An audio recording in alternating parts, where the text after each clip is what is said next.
welcome this evening your support act, Chris Cantrell.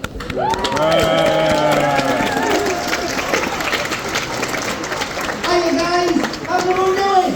Good. Hey, oh god, that's nice.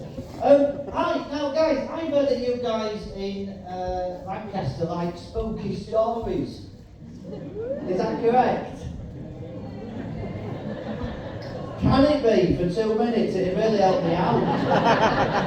Now, I heard that you guys in Lancaster like spooky stories. Is that correct? Okay, well, alright, that's a bit cake. Well, I've got a tale for you. Right, I'm gonna tell you about sort of what I do beside job here. I can say, do you believe in the paranormal, sir? No, skeptic. Trust you wait. So, recently, when I'm not doing this, I investigate the paranormal. Ooh, thank you. And recently I got called to the exorcism of a young lady who had been possessed, allegedly, by the devil. Ooh. Yeah, it's scary, it gets worse. We knew that something wasn't right immediately. We went in the house, and when we went in, all the picture frames were upside down. And as you guys know, traditionally, they're not. And then we went upstairs, and there she was in the bedroom. Don't believe me, just wait. Flying around, vomiting everywhere, and her head turned towards me 180 degrees. It's not 360, sir, but it is impressive. And she said, and I'm sorry for this, but Lancaster, you seem very nice. She said, your mother sucks cocks. Your mother sucks cocks in hell. And I know. And I said, whoa, honey. It's pronounced hull. Thank you. She got the, just off the M62. She got the joke. We've been going out for 2 years. It's lovely to be here. It's really nice here. I was a student here, so I've never seen any of the nice bits. You know what I mean? Just the horrible bits. But it's really nice, and so I'll just sum myself up in a line. I've got my name's Chris, I'm a lapsed Capricorn, and I once did a burp that was a fart. That's all you need to know. I'll tell you what it is. I can't believe I've done this. 2017, I was at the Edinburgh Fringe, and I met my friend every day in the same cafe. And I then thought it'd be a good idea. Every day I had the same thing. I ate a full English breakfast every day for 27 days. And I went home, and I was a bit backed up. Do you know what I mean? I could feel it under my skin here. And I got home, and I wasn't well, and I was in bed with my wife, and I did a burp, and I said, I think I've just done a burp that's a fart. And she said, don't be daft. And I did another one. And I passed it to her. And she said, we need to fix you. Which is a really fancy way of saying that, yes, I am married. Thank you. I'm in a what's known as a closed relationship. Have you heard of the opposite? Have you heard of an open relationship? Yeah. I didn't know about this. Me and my wife met, we've been together 11 years, we met offline. Last couple that were allowed to meet offline. So we met off, I didn't know what it was, and then so it's just traditional, just me and her. And then I've got a friend who's in an open relationship. Is anyone in an open relationship here? Yeah? There never is. Oh, one person is and the other one's finding out about it. But I've got this friend that's in it, and I was looking, and I wanted to play it cool, so I didn't know what it was, so I just watched the relationship unfold, and I figured out that if people say they're in an open relationship, it's just a really modern way of saying, I don't love you anymore. But it is quite hard to get a mortgage in this climate, isn't it? So let's just stay together. I'm a good husband. Not the best. I do lots of things that annoys my wife like the most. I'm quite scatty, and the thing that I do that annoys the most is when I need something from the kitchen, I open the cupboard doors, the kitchen drawers, and I get the thing that I need, and I walk off, and I just leave them open. And it drives them mental, but I largely get away with it because of this little thing called the absolute fucking state of men. In 2023, it's bad, isn't it, ladies out there? Like blokes are just dog shit, aren't they? Between the gammons and the incels, thanks for coming. But it's good for me personally because all of my wife's friends, all of their partners, are terrible men, which lets me just be kind of shit and I'm the best one. And I'm always compared to my wife's best friend's husband, a guy called Rich. Shouldn't have said his real name. Shouldn't have said that at all. You don't know him. But Rich basically is a psychopath. Which is great. So what he does, my wife was telling me something that he'd done recently. What he'd done is, this is not a funny story, this is dark. But he had 2 o'clock in the morning. There's a fire in the house. The husband went upstairs, 2 o'clock, turned the light on, big light, and said to my wife's best friend, "Washing machine's on fire. You need to sort that." Went downstairs, past the sleeping children, and went and sat on the grass verge for the fire ambulance to, you know the fire ambulance. Looks after the fire, make sure it's all right. But he did that. And he let the kids and the wife had to sort it all out, make sure the kids are safe. And my wife was telling me how I was shocked, my jaw was on the floor, and I said to her, that is appalling. But it really does put those cupboard doors into perspective. Don't they go, well done, you've won the lottery. We've been together, I've been with my wife 11 years. Anyone else been in sort of long-term relationships? That's a fucking shift, isn't it? 11 years. She told me, she said it's 11 years. I said, it feels longer, doesn't it? So we're still laughing. You know what I mean? But it is a shift, and I love her more every day, to be totally honest with you. I wouldn't say that to her, so I'm just going to say it to 500 strangers. But it means that, the spontaneity does suffer.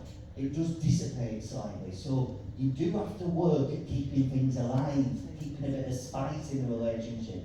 And I do that. I like to do that by pretending to have premonitions. This is a tip, you can take it home, just like keep everything buoyant. You know, because when my wife, she has to go out and stuff, what I do is I do this funny thing where I slam my hands on the bonnet of the car and I say, if you leave now, you will die. You know what I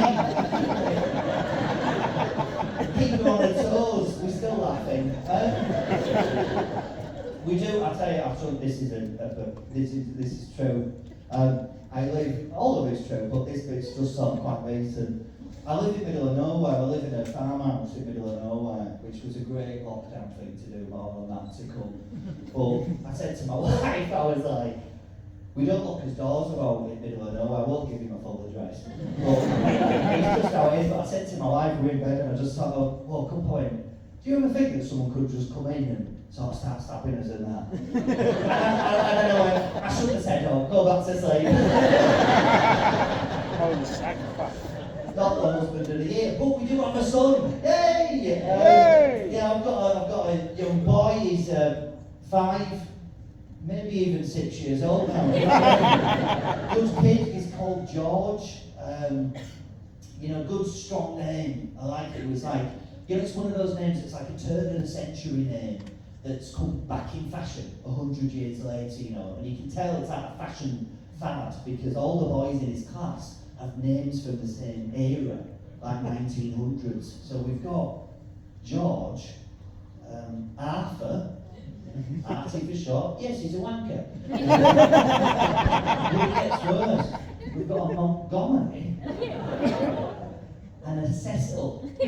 said so. I said to my wife, I said, when they read the class register, it must read an awful lot like a list of the fallen. 1914 somber reading. But I like it because it was either that or we were going to name him after where he was conceived. But I just didn't feel that Neville's 60th quite so into it, you know. What can I say about him? He's a good boy. No, he's not. He's violent. He's an angry, violent man. He's not traditionally intelligent. Feels bad to say it out loud, but it's true. You know, he'll ask questions like, "Who is Indiana Jones?" You know, like 64 minutes into the film. So I don't think he's the brightest man. And we don't get on. We just don't get on. I think the biggest point of this is that fundamentally, there's a 32-year age gap. We've got nothing to talk about. I put the paper down the other day and I said, "Do you remember Neil Kinnock?" Nothing. Well, I blame myself because I'm a Tamagotchi dad. You know, I'm a man of my generation. No? Yes. It's a reference that's going to fall in the middle of the road. But if you were born in 1984, this next section's just for you. So, if you don't know, Tamagotchis were like this electronic pet that we had. They were massive in like 1995 when I was in it. So it was a little pet you had on your key and you beep, beep, beep, press buttons to keep it alive, keep it going. And when I was a kid, 1995, there were so many of them, and you could earn money babysitting them. And that's what I did. And what we needed was discipline and like no friends. So I did that, and I did it so much that it's how I now parent my child automatically. So if he's upset, my first port of call is yes, a rice cake. And if he's still upset, what do? Take him in the garden, a couple of games of baseball. You can't hold the bat, it's fine. But as anybody knows, if they just won't stop going on and on and on. What do you do then? Yes, put them in a drum. Put them in a drum, they'll run out of power. As a family unit, we moved during lockdown, LD1, if that's what we call it. And I got myself in a pickle, very 2020 thing to do. To get into the countryside, you know what I mean? But very stressful moving under those conditions. But living in the countryside had always been a big dream of my wife's. So we've done it, but basically we've moved because we've got short attention spans, and lockdown did us in. It said to do lally, you know, we didn't have what to do. So we did everything. All the stuff that popped up during lockdown, we did Tiger King. Woo! Isn't it? Blast from the past, you feel like you're talking about the 30s, don't you? We did Tiger King, baked banana bread. I don't like it, wife's allergic. But man, something to do. And we even learned Italian with Dua Lipa. We did, thank you. Yeah, grazie. It's multi-bilianto. But what happened is we just ran out of stuff to do, and my wife said, "You know what we should do? We should roll up our sleeves and get stuck into a struggling bed and breakfast operation on Hadrian's Wall." And I'll be honest, we've bitten off a little bit more than we can chew. And this is a bit sad, this bit, but basically what happened is that this B&B belonged to my mother and father. It belongs to my mother and father-in-law, and they're 70, and they were looking to retire in March 2020. Spoiler alert, tough shit. And because they're old and there was no guests, they had to, you know, like, they couldn't get any money in, and they're a bit too old to get loans, and no one was giving it to hospitality and stuff, so it was looking really, and banks are fucking nasty fuckers, aren't they? So they were going after them. So me and my wife decided that what we would do is that we would sell our home so that they needed Bloomsdays. Thank you. Good. I'm workshopping that line. Because it really is the most noble way I can think of to describe mine and my wife's plan to game our way into an absolutely bloody fucking massive house. It's huge. It's got 15 bed spaces. It's got, I've got cards, I've given you at the back. It's got an on-site bar, hot tub, no. It's got 3 of the fuckers. It's even got a scullery. I don't even know what that is. I'm just a little boy from Bradford, but I tell you this, it's just one cold snap away from being all ours.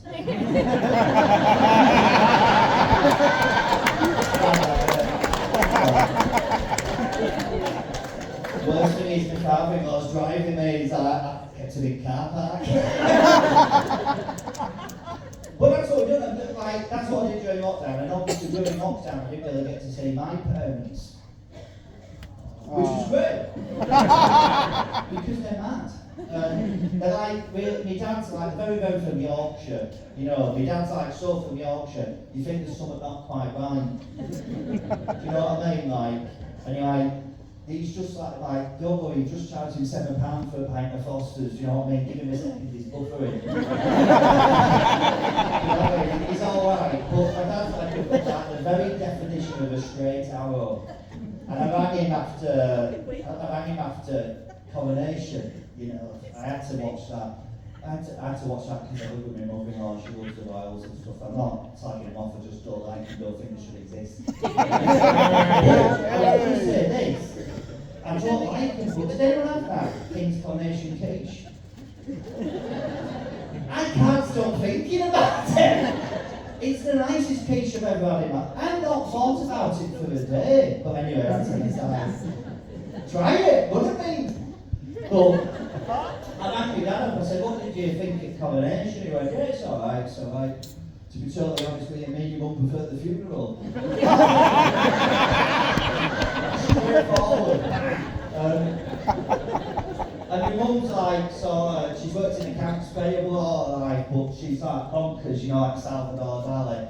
And as far as we know, our family is like generations back into Bradford. But she watched that TV show, Who Do You Think You Are? She got curious. Started doing a bit of digging, you know. I think she wanted to find like a suffragette or a duke or something like that. So she became Columbo and started researching. Anyway, long story short, she got 2 generations back, found some Irish travellers, and the search was called off. We're from Bradford.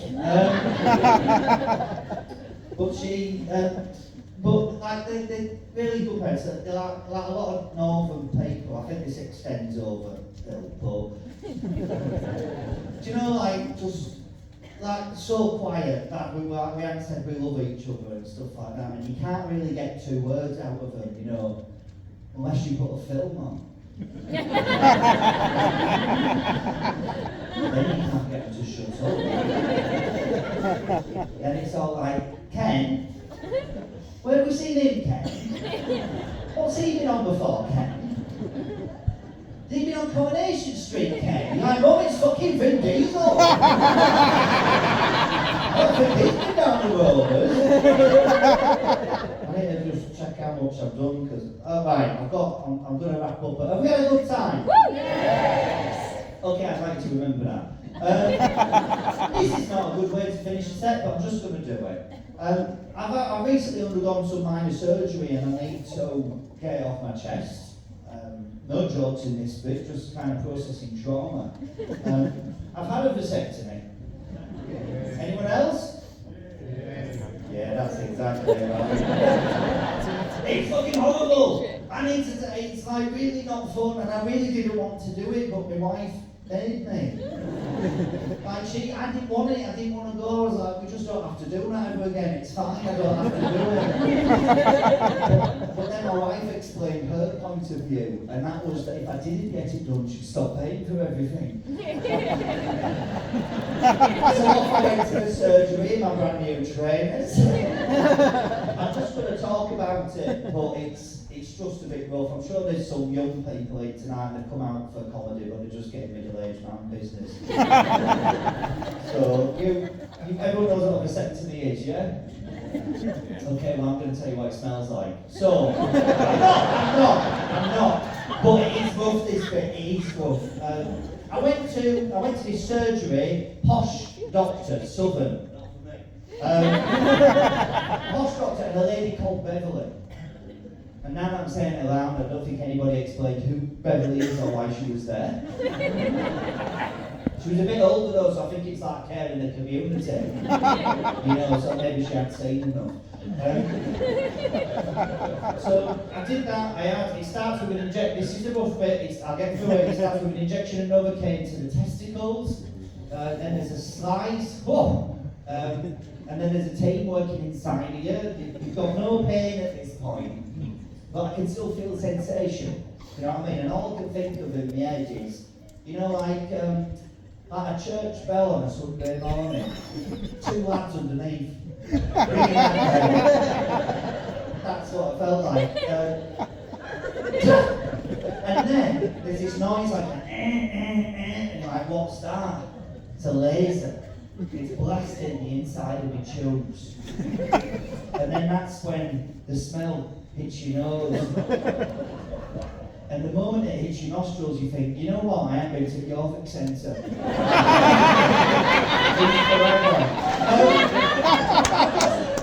You've got an amazing night ahead of this show's absolutely fantastic and one of the best comedians in the country. I've been Chris Cantrell and it has been an honour to do this thing tonight. Thank you so much. See you later.